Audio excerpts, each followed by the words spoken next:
Bismillahirrahmanirrahim. Assalamualaikum warahmatullahi wabarakatuh.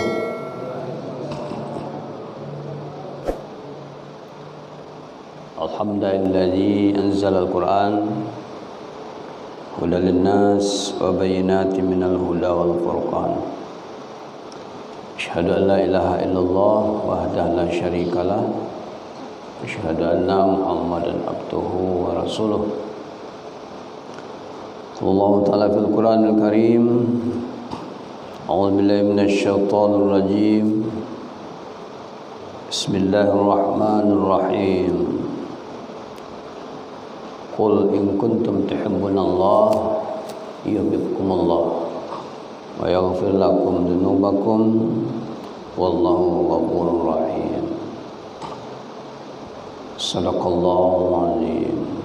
Qala Nabi Muhammad sallallahu alaihi wasallam, innama bu'istu liutami makarimal akhlaq. Hadis Al-Baihaqi. Bapak pengurus yang kita hormati, seterusnya guru-guru, buya-buya yang kita cintai, Bapak Ibu jemaah Maghrib Mawilid rahimakumullah. Kita kembali bersyukur kepada Allah. Allah masih memberikan kita kesabaran dan ketaatan. Salat, dengan inilah kekuatan kita dalam kehidupan ini. Asta'inu bis sabri was salah. Dalam tafsir Ibnu Katsir ditafsirkan ayat itu, sekecil dan sebesar apapun masalah dalam hidup ini, maka wajib kita tolong kepada Allah dengan sabar dan salat. Jadi ketenangan, kedamaian dan pengendalian seseorang hamba Allah itu diukur juga dengan kedalaman dan tingkat kesabaran dan nilai salatnya dalam kehidupan ini. Semoga yang telah kita lakukan dikabulkan oleh Allah sebagai amal yang saleh di sisi Allah Subhanahu wa taala. Sallallahu alaihi besar kita Muhammad sallallahu alaihi wasallam. Allahumma shalli ala Muhammad wa ala ali Muhammad. Mari kita sering berselawat kepada Nabi. Kita mencintai Rasulullah, kita mengikuti sunnah-sunnah beliau, dan kita juga beribadah mengikuti sunnah-sunnah beliau, karena ayat yang kita bacakan tadi adalah sebagai dasar di bulan ini. Nah, sekarang kita masih berada pada tanggal 28 Rabiul Awal 1445 Hijriah. Kemudian di awal ceramah kita ini kami selalu mewasiatkan semoga kita selalu meningkatkan ketakwaan kita kepada Allah Subhanahu wa taala. Wa tazawwadu fa inna khairaz zadi taqwa. Ada bekal dalam hidup ini, yang paling baik itu adalah memang bekal takwa. Alladzina amanu wa tatma'innu qulubuhum bi dzikrillah. Ala bi dzikrillah tatma'innul qulub. Orang-orang beriman itu, kata Allah, tenang hatinya tatkala mengingat Allah. Dia orang bertakwa itu pasti dia banyak mengingat Allah.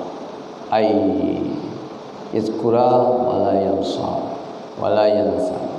Allah itu senang diingat dan tidak senang bila dilupakan. Fazkuruni azkurkum. Ingatlah kepadaku, maka aku akan ingat kepadamu. Dan Allah Ta'ala, ketahuilah, hanya dengan mengingat Allah itulah hati ini menjadi tentram, menjadi tenang. Judul kajian kita atau mengulang-ulanglah, mengambil, memperbaharui keimanan kita, mengambil fadilah, keutamaan dalam ta'lim ini, memiliki mana yang keutamaan yang luar biasa. Kita didoakan oleh malaikat yang ampuni dosa-dosa kita. Amin ya rabbal alamin. Lebih besar nilainya dari salat sunat 1000 rakaat, ya, insyaallah.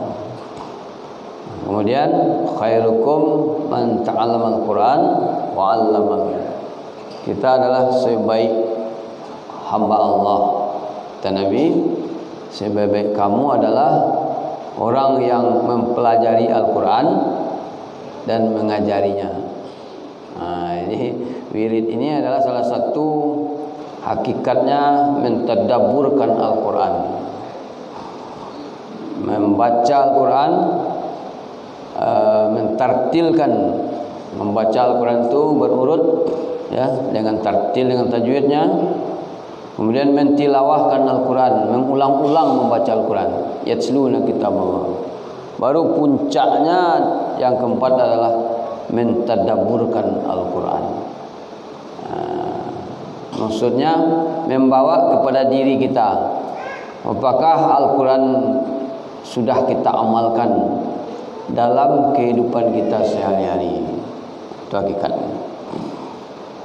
Kita beri judul orang-orang yang bersama Rasulullah. Dasarnya yang biasa-biasa saja di bulan ini yang sering dikupas oleh para ustaz, para buya.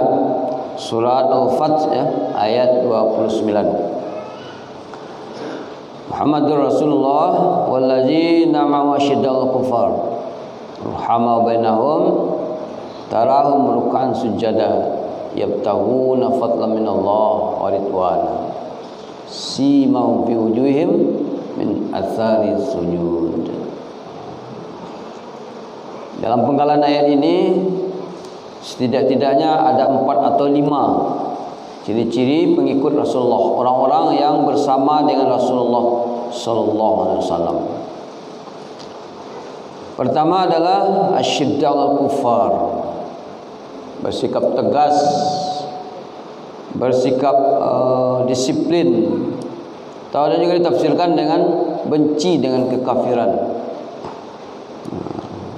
benci dengan kejahilan. Makanya dalam pemahaman sebagian ulama, kenapa orang dibolehkan melakukan acara maulud, peringatan hari kelahiran Nabi Muhammad SAW. Ada maulid, ada maulud, yang sering kita dengar. Dua-duanya boleh itu. Kalau maulid itu adalah memperingati hari kelahiran Nabi Muhammad SAW.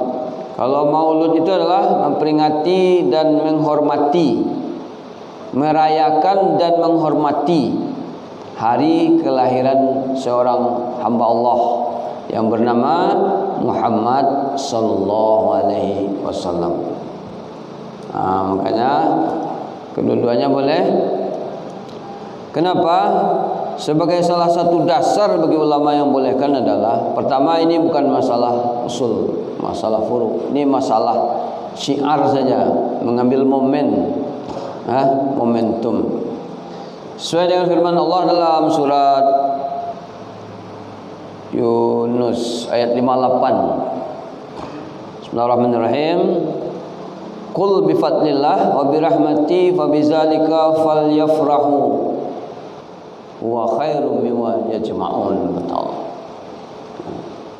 Kata Katakanlah Muhammad, dengan karunia dan rahmat Allah, fabizalika falyafrahu, maka dengan itu bergembiralah. Jadi kita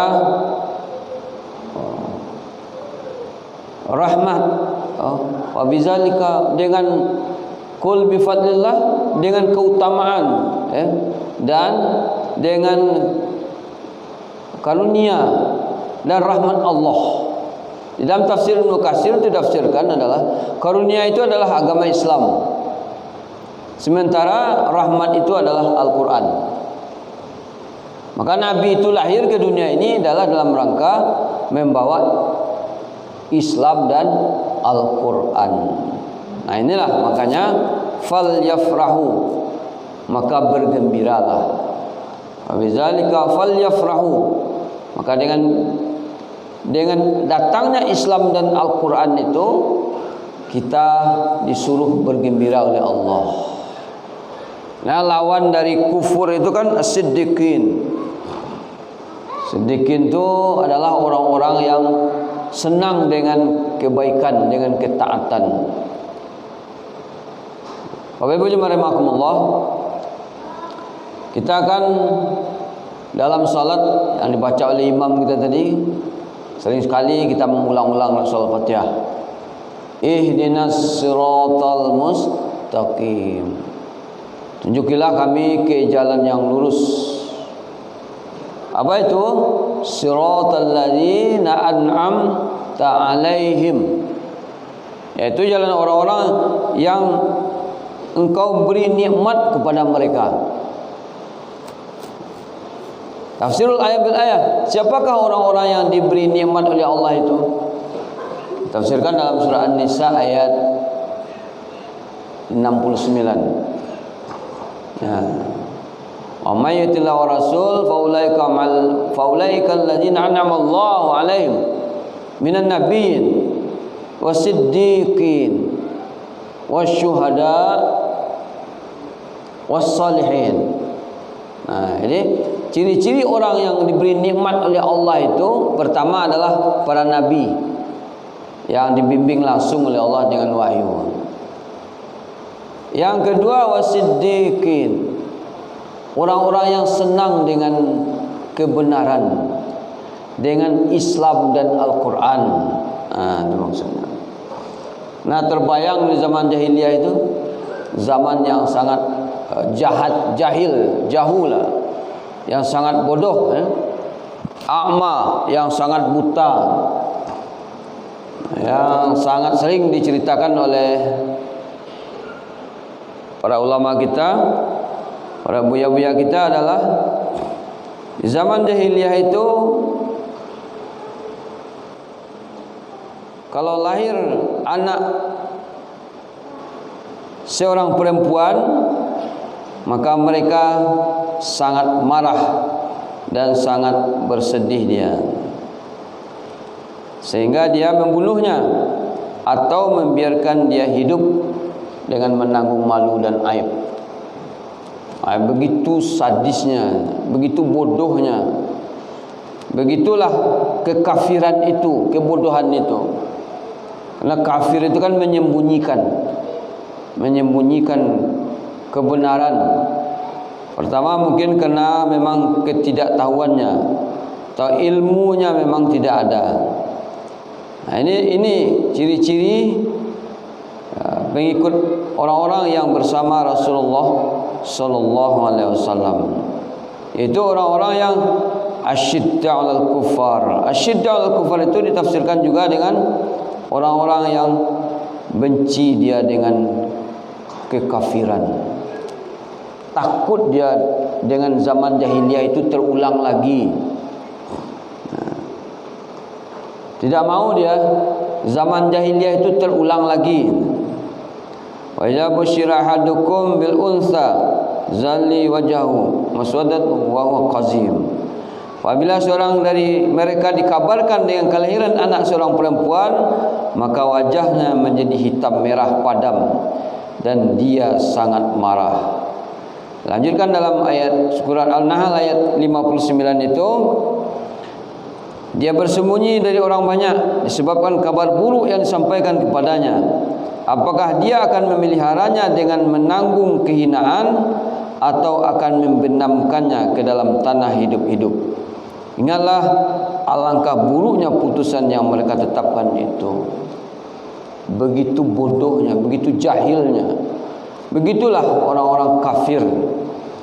Jadi pengikut Rasulullah SAW itu sangat takut kalau mengenang dengan zaman kekafiran itu, zaman kejahilan itu. Nah, yang lebih menyakitkan lagi, kalau dia ada di rumah, anak itu lahir, kalau dia perempuan langsung dibunuhnya, dikuburnya hidup-hidup.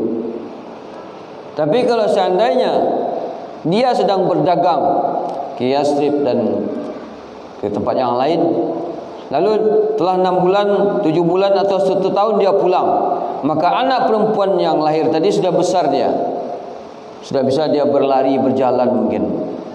Nah, bagaimana dia membunuhnya? Dia jatuhkan dari tempat yang tinggi. Begitulah kejahilan, sifat kekafiran, kebodohan. Makanya ciri-ciri pengikut Rasulullah SAW itu yang pertama adalah asyidda'ul kuffar. Takut dia, tegas dia, ya. Janganlah, hendaknya kita kembali kepada sifat kekafiran. Janganlah kita hidup lagi dengan sifat kekafiran seperti itu, kebodohan, kejahilan. Lawannya adalah as-siddiqin, orang-orang yang mencintai kebenaran, orang-orang yang rindu dengan kebaikan, ketaatan. As-siddiqin itu ditafsirkan juga dengan orang-orang yang istiqamah dengan kebaikan, orang-orang yang sudah senang dia dengan ketaatan kepada Allah Subhanahu wa taala, orang-orang yang wa kunu ma'as-sadiqin, orang-orang yang senang bersama orang-orang yang baik, orang-orang yang senang dengan kebaikan. Ini dia. Jadi orang-orang yang bersama ciri-ciri pengikut Rasulullah itu yang pertama adalah asyidda wal kuffar, bersikap tegas dengan kekafiran. Ada juga diartikan inna dina indallahi Islam. Agama yang benar itu adalah agama Islam. Maka kita bersyukurlah kita lahir dalam agama Islam. Maka jangan ada dalam hati kita itu pemahaman plural. Nah, sekarang itu tuh menganggap semua agama itu benar. Nah, ada sekarang misionaris-misionaris ya, yang sering menyampaikan hawa-hawa seperti ini pada anak-anak SD. Kita ke si kakap itu, Pasar Puat namanya. Itu anak-anak itu sudah diracuni dengan kalimat itu. Asal dia taat, pasti dia masuk surga. Jadi plural, pemahaman bahwa semua agama itu benar. Padahal dalam Al-Quran jelas Allah sebutkan, "Allazina kafaru min ahlil kitabil musyrikina fi nari jahannam khalidina fiha." Tidak sebatas itu, ulaika hum syarrul bariyah. Ahli kitab dan orang kafir itu adalah isi neraka jahannam, ya. Lan tughni amwaluhum wala auladuhum minallahi syai'a ulaika ashabun nar. Mereka tidak ada nilai amal salehnya, tidak ada nilai ibadahnya dalam kehidupannya. Dan bukan hanya sebatas itu saja, dia akan dimasukkan ke dalam neraka dan nanti Allah telah memvonis dia, mereka adalah sebaik-baik makhluk, seburuk-buruk makhluk. Ini kita harus hati-hati dengan kekafiran ini. Karena kalau kita lihat ada juga umat Islam ini yang murtad, yang pindah agama. Karena kedangkalan pemahamannya. Karena tidak tahan, tidak sabar, tidak kuat, tidak mau belajar, tidak mau memahami. Karena dalam konsep pengamalan itu kan ada dua, Rabbi zidni ilma warzuqni fahma. Tuhanku, tambahlah aku ilmu dan berilah aku pemahaman. Nah, pemahaman ini adalah dibutuhkan kesabaran, dibutuhkan ketaatan, ya, kesungguh-sungguhan. Wallazina jahadu fina lanahdihim subulana wa innallaha la ma'al muhsinin. Jadi pengikut Rasulullah, ciri-ciri pengikut Rasulullah itu yang pertama adalah dia benci dengan kekafiran. Sekarang kan banyak hawa-hawa komunis kembali ditampilkan. Orang-orang sudah mulai berani mengeluarkan kalimat-kalimat, slogan-slogan tentang komunis. Nah, inilah yang harus kita takutkan kembali. Kita tidak melupakan sejarah masa kelam Indonesia. Makanya kita harus berhati-hati dengan anak-anak kita. Marilah kita hiasilah anak-anak kita dengan dasar agama yang kuat. Dahulu pernah kita sampaikan, hanya dengan pegawai negeri, ya, dia mampu menggadaikan, dia mampu merelakan anak gadisnya pergi ke tempat yang mayoritas non muslim. Akhirnya apa? Dia dipacarinya, dia dinikahkannya dan diijab kabulkan di dalam gereja. Ini kan sadis sekali ini. Sangat kita takutkan.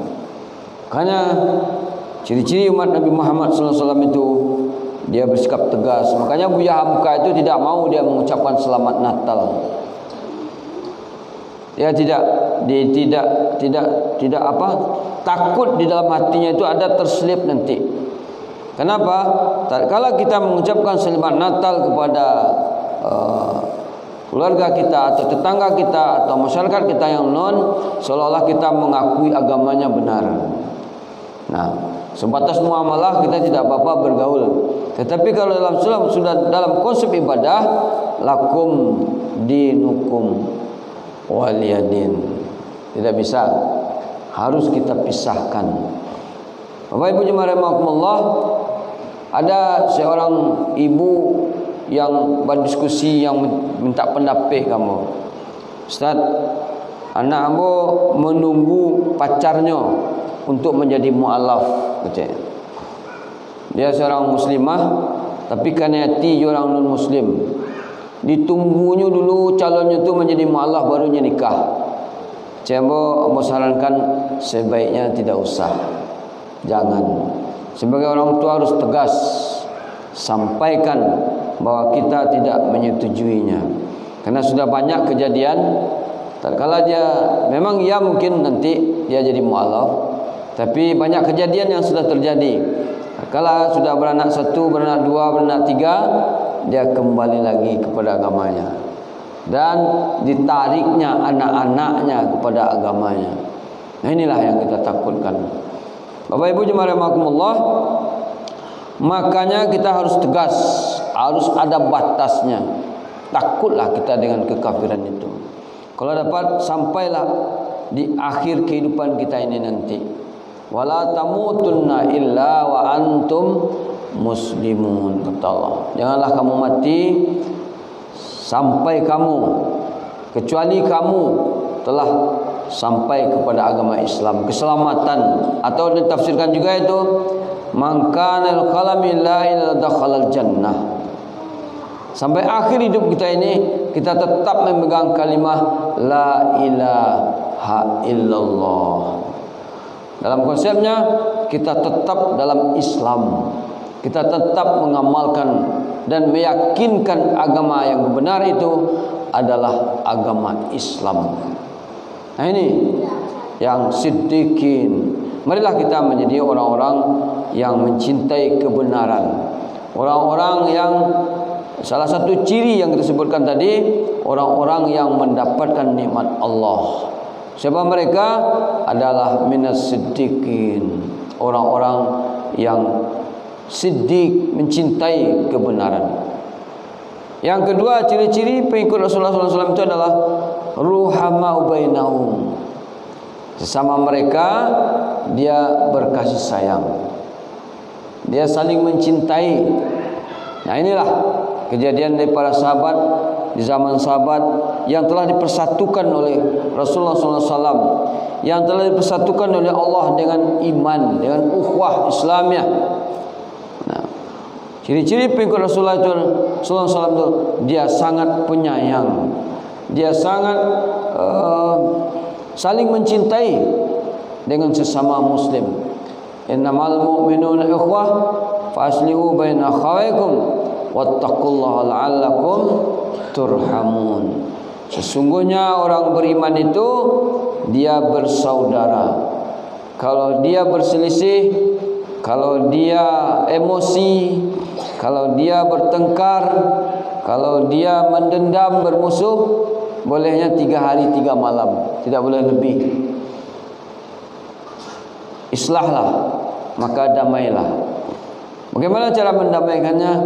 Ya, saling memaafkan. Idfa' billati ya ahsan.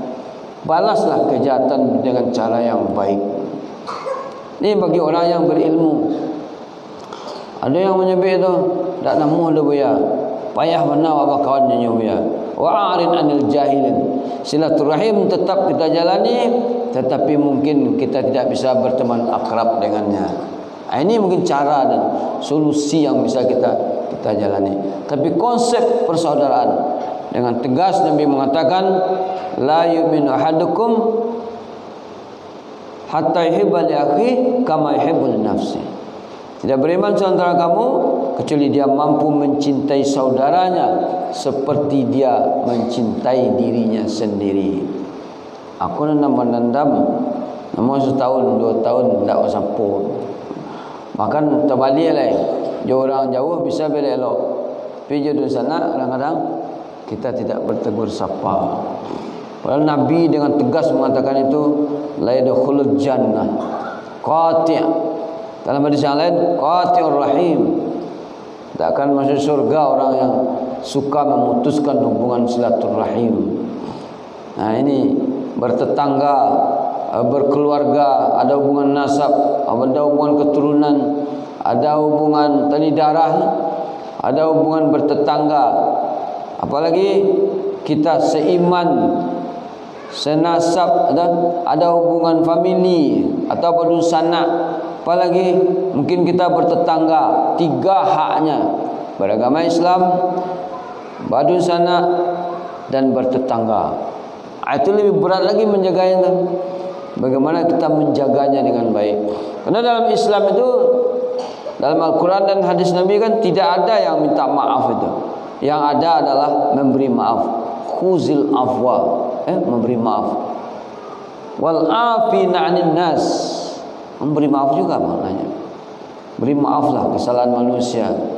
Khuzil afwa, beri maaf juga. Maka dalam Fussilat itu lebih tegas lagi Allah katakan, idfa' billati ya ahsan. Balaslah kejahatan itu dengan cara ihsan. Ihsan itu hasanah, tingkat kebaikan yang tertinggi, dengan cara yang baik, dengan cara yang tertinggi nilainya di sisi Allah Subhanahu wa taala. Makanya tidak ada dalilnya itu. Tidak ada ayat, dalil, hadis, pendapat ulamanya yang membolehkan dendam-mendendam ini. Buat Islam ya. Nah, inilah ciri-ciri kalau kita memang benar-benar wallazina ma'ahu, orang-orang yang bersamanya Nabi Muhammad SAW itu dia. Karena dalam Al-Quran tadi jelas Allah sebutkan, qul in kuntum tuhibbunallah yuhibbukumullah fattabi'uni yuhibbukumullah. Katakanlah Muhammad, jika kamu benar mencintai Allah, yuhibbukum in kuntum tuhibbunallah fattabi'uni, maka ikutilah aku, ikuti Nabi itu. Nah, salah satu ciri-ciri pengikut Rasulullah itu dia ruhama bainahum, berkasih sayang dia dengan sesamanya. Di dalam piagam Madinah itu malah diatur itu dari 34 pasal ayat, diatur di antaranya di ayat itu, umat Islam tidak boleh menjelekkan umat Islam yang lain karena dia berteman dengan orang yang tidak Islam. Tak boleh itu. Ini kan lawan ini. Orang dah seperti dia kan. Tak sama partai kan. Orang seperti orang yang non muslim contohnya. Lalu dijelek-jelekkan kawan yang partainya tak partai awak dah, tapi dia umat Islam. Karena nak kira tu. Karena lah. Di zaman Rasulullah SAW itu tidak boleh. Di Madinah, dalam piagam Madinah itu diatur tidak boleh. Haram hukumnya umat Islam menjelekkan umat Islam yang lain kerana dia berteman dengan orang yang tidak Muslim. Dengan tujuan apa? Mungkin tujuan merendahkan. Dengan tujuan apa lagi? Mungkin dengan tujuan meremehkan. Padahal nilai persaudaraan, ukhuwah keimanan itu, nilai keimanan ukhuwah Islamiyah itu adalah lebih utama, ya, lebih besar nilainya di sisi Allah Subhanahu wa taala. Cobalah kita simak ayat itu. Innamal mu'minuna ikhwah. Sesungguhnya orang beriman itu bersaudara. Kalau bersaudaranya pastinya balik elok bayo. Pastinya tegur sapa. Pasti dia saling membantu, saling mendoakan. Ya kan? Kalau nya marsoban sana, kawan saya inilah, ini tak bersaudara. Fa aslihu baina akhaikum. Nah, innamal mu'minuna ikhwah. Fa aslihu baina akhaikum. Maka islahlah kalau dia bertengkar, berbeda pendapat atau tersinggung kan naik dalam tuang ke turun, biasa tu. Wattaqullah. Kalau memang kamu takut kepada Allah, kan artinya. Apa ujung ayat itu? La'allakum turhamun. Salah satu syarat untuk mendapat rahmat Allah Subhanahu wa taala. Bapak Ibu yang rahimakumullah, makanya salat berjamaah ke masjid ini bukan hanya mengharapkan lipatan salatnya 27 derajat saja, bukan itu saja, tidak. Tapi lebih dari itu. Kalau kita baca doa itu, Allahumma ghfirli zunubi waftahli abwaba rahmatik. Berjamaah itu mengundang rahmat Allah. Ya, bersubuh kawan bersalam, memberikan senyum, ya kan? Karena Hasan Al-Bisri itu rapatkan, luruskan saf, rapatkan tumit, rapatkan kaki, basingguang kaki itu kan, dan rapatkan bahu. Agar apa? Agar Allah rapatkan hati kita. Itu rasa bersaudara itu kuat dia. Ya. Kalau rasa bersaudara dia kuat, mudah untuk saling memaafkan, ya kan? Mudah untuk kita saling membantu, saling menolong, ya. Kita saling peduli. Itu orang yang bernusanak di berkeluarga. Ya, pada ibu. Makanya tentang masalah kurban itu kan dahsyat. Apa kata Nabi? Man kana lahu sa'ah lam yudahi falyaqraban musallan. Falyaqraban musallan. Barang siapa yang baginya ada kemampuan hendak berkorban, ya, maka jangan dekati musala kami. Apa maksudnya? Berkorban itu adalah salah satu bentuk apa? Rasa kasih sayang orang kaya kepada orang miskin. Kepedulian orang kaya kepada orang yang tidak mampu. Itu hakikat kurban itu. Nah, sama dengan ayatnya, la yanalallahu luhumha wala dima'uha walakin taqwa minkum. Takwa itu hablum minallah wa hablum minan nas. Maka kurban itu adalah menandai, memberikan fa amma bi ni'mati rabbika fahaddis.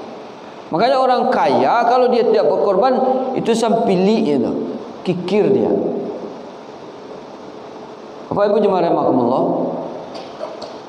kamu kan di UPZ Semen Padang, datang penakannya datang atau anak-adiknya datang ke kantor. Mau tanya tu, mau tahu mama itu orang kayu gadang. Mau tanya ke dia, mama apa? Nak soto. Lepas kita tahu ke dia, ayo nak tahu mana ya wala tahu ya. Itulah putih silaturahim. Putih bukan. Ini yang disebut tadi la yadkhulul jannah qati'ur rahim. Sama juga bertetangga. Bertetangga tanya orang sebelah kan, tanya tetangga. Dia kenal orang sebelah. Ada peduli warna ya ada ustaz. Orang kayu mah orang pangkek jabatan qati'ur rahim. Putus hubungan silaturahim. wayung. La yadkhulul jannah qati'ur rahim. Tidak masuk surga orang yang memutuskan hubungan silaturahim. Makanya berkorban itu adalah penyambung benang merah atau tali penghubung kembali rasa kasih dan sayang orang-orang yang mampu, orang yang beriman kepada saudara-saudaranya. Karena yang diutamakan, yang dibagi daging korban itu yang dimakan memang orang susah, orang miskin. Walaupun kita dapat semuanya, tetapi diutamakan yang jarang makan daging, ya kan? Mungkin sekali setahun payah susahnya membeli daging. Ini yang diutamakan. Nah, inilah hakikat dari persaudaraan. Jadi ciri-ciri pengikut Rasulullah itu. Nah, ini yang kita lihat sekarang sudah banyak yang sudah abu-abu. Karena tersinggung sini di jalan si ketek marabu. Padahal satu iman kan. Satu kadang tagak Imam Al-Fatihah itu ya bunyi. Sama kan? Apa salahnya kita saling memaafkan. Kenapa? Karena memang nilai persaudaraan kita itu tidak dibingkai dengan keimanan kepada Allah Subhanahu wa taala. Maka ciri-ciri pengikut Rasulullah, orang-orang yang bersama dengan Rasulullah sallallahu alaihi wasallam itu, yang kedua adalah ruhama'u bainahum. Dia berkasih sayang dengan sesama umat Islam, umat muslim. Ya, beli kini kan kejadian di Palestina, ya. Kita sangat prihatin, kita doakan, ya. Mudah-mudahan yang meninggal syahid ya. Orang syahid itu malah lebih senang dia di akhirat nanti, ya, pada di dunia ini. Orang kafir apa yang didapatkannya? Tidak ada yang didapatkannya. Maka kita berdoa saja, semangat Hamas dan pejuang-pejuangnya mempertahankan Masjidil Aqsa itu. InsyaAllah pastilah mereka akan digolongkan, kalau yang meninggal akan digolongkan sebagai orang yang syahid. Itu yang kedua. Sekali lagi, yang ketiga, ciri-ciri pengikut Rasulullah itu adalah tarahum ruk'an sujada. Dia pasti salat. Sallu kama ra'aytumuni usalli. Bagaimana salat Nabi itu? Salat Nabi itu ada 5 ciri-cirinya. Kita persingkat. Yang pertama, salat Nabi itu kata ulama adalah sempurna rukun dan syarat dan khusyuk, sungguh-sungguh serius. Yang kedua, salat Nabi itu selalu di awal waktu, Allah waktunya. Yang ketiga, Nabi itu salatnya selalu berjemaah. Yang keempat, Nabi itu salatnya selalu di masjid, sama salat yang wajib. Lalu yang kelima, Nabi itu tidak pernah tidak salat. Makanya Bapak Ibu jemaah rahimakumullah, kalau ada warga yang meninggal, itu yang bertanya pertama itu, ini salatnya. Kalau di masjid Muhajirin Mawar Putih, kalau ada diserkan dalam grup telah berpulang ke rahmatullah. Nah, bertanya tu siapanya, itu apanya. Kalau nyu sembahyang berjamaah, biasa tagak di ma. Ha, gitu kan kadang-kadang cok mencandu. Oh, sebelah kanan ya. Saya cok sebelah kanan tu. Kita nampak ilmu dari imam lah. Hanya di situ posisinya tu. Jadi memang ciri-ciri pengikut Rasulullah itu tarahum ruk'an sujada. Nampaknya salat, rukuk dan sujud. Kalau nampak tu di rumah, masa kamu sajinya, baitim mambuyutillah. Masjid ni adalah rumah Allah. Innama ya'muru masajida man amana billah wal yawmil akhir wa qama shalah. Orang yang memakmurkan masjid itu adalah orang yang beriman kepada Allah dan hari akhir dan yang mendirikan salat. Makanya mustahil orang yang mengaku salat tetapi tidak mencintai masjid. Tak pernah salat berjamaah di masjid, itu dikeragui salatnya, dikeragui keimanannya. Kerana masjid ini adalah rumah Allah Subhanahu wa taala. Dalam rangka apa dia? Yabtaguna fadlan min Allah. Dalam kehidupan ini dia selalu mengukurnya dengan keridaan, dengan keutamaan dan keridaan Allah. Terakhir, ciri-ciri pengikut Rasulullah itu adalah simahum fi wujuhihim min atharis sujud. Di wajahnya, di tampilannya nampak ketenangan dalam kehidupannya. Ini dia. Nampak ketundukannya, nampak dia kesabarannya, keridaannya, keikhlasannya dalam menjalani qada dan qadar, takdir dan yang ditakdirkan oleh Allah Subhanahu wa taala. Makanya umat Islam itu adalah wa ma arsalnaka illa rahmatan lil alamin. Nabi itu rahmat bagi alam.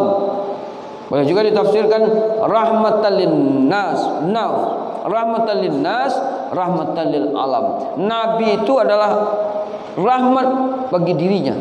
Islam itu rahmat bagi diri kita, rahmat bagi manusia. Islam itu, agama Islam itu, Al-Quran itu rahmat bagi kita mengamalkan, membuat rahmat bagi orang lain. Yang ketiga, rahmatan lil alam, rahmat bagi alam ini.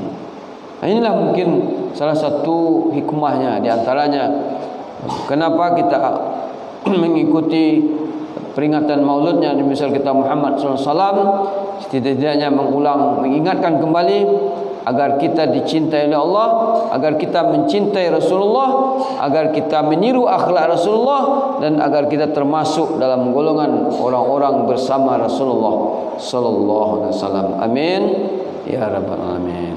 Subhanakallahumma rabbana bihamdika asyhadu an la ilaha illa anta astaghfiruka wa atubu ilaik. Pada Allah saya mohon ampun, Bapak Ibu mohon dimaafkan. Assalamualaikum warahmatullahi wabarakatuh. Ya Nabi salam alaika ya Rasul